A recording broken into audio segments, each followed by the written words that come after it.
Hello, I'm Adam from Pocono Update, and today I have Donald Bradley from Birchrock Capital again with me.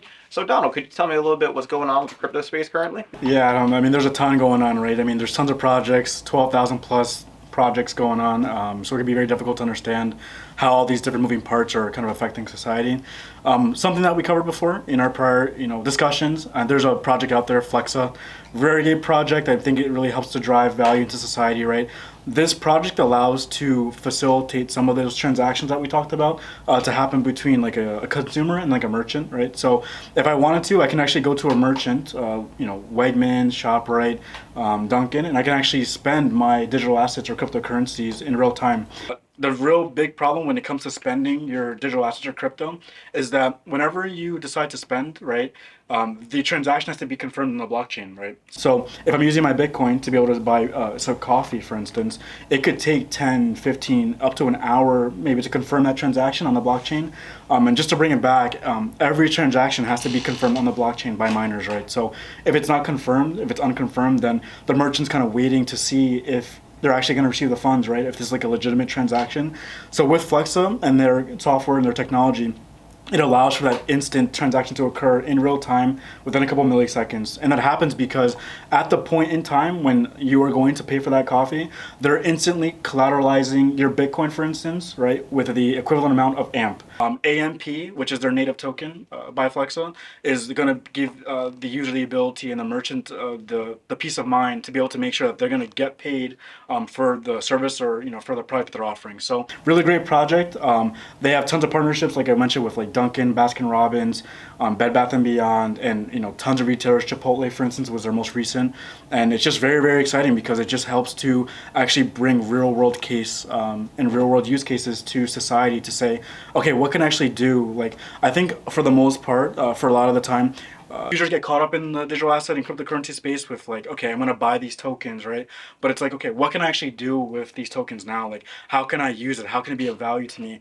Hoarding crypto and hoarding your digital assets will not really do the world and society any good. I think just making sure that you can enable people to actually pay for things and enabling transactions around the world will actually be, something that brings digital assets and crypto forward and kind of bring more value to that asset class. So that's just something that's going on in the digital asset space.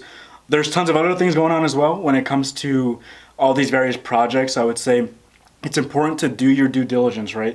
In the crypto digital asset space, we call it DYOR, do your own research.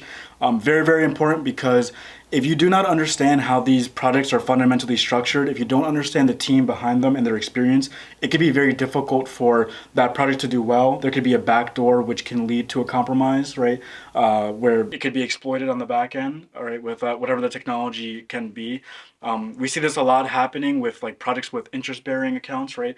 They give you the option to be able to take your crypto and earn interest on it, just like you would like if you had, money in a bank where you can earn like a really low interest on it, right? They'll offer up to 7, 10, 15% interest on your crypto.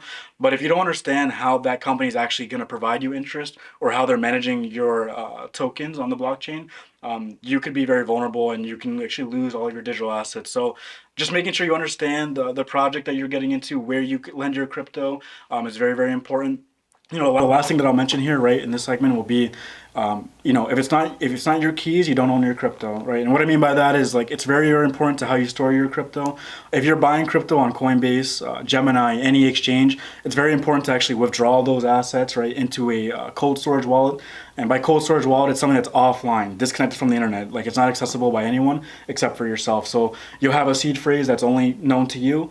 You never share that with anybody else. And if you ever want to transfer and move your digital assets across the blockchain, you can do that with your cold storage wallet, and your assets are safe offline. So, just a couple of things I think going on in the crypto space. A lot to talk about, and more to come in future segments. So.